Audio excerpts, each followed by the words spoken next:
One of the biggest mistakes homeowners make with downsizing is waiting too long. People spend years trying to time the market perfectly, waiting for prices to go back up, waiting for interest rates to go down, waiting for certainty. Meanwhile, life keeps going. The family home once made sense, but it was built around a different time of life. Kids, busy schedules, sports, family dinners. But eventually, the kids move out, the rooms get empty, the maintenance grows, and the stairs get harder.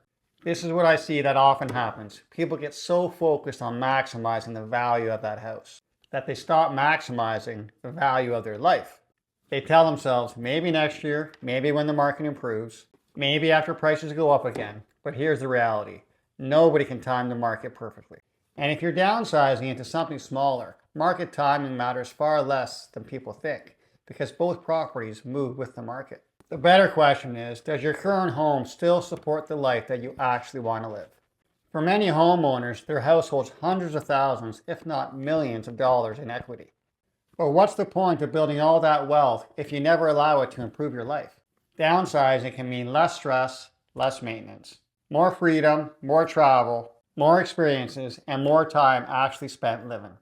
You spent decades building that equity. At some point, it's okay to allow that equity to start giving back to you.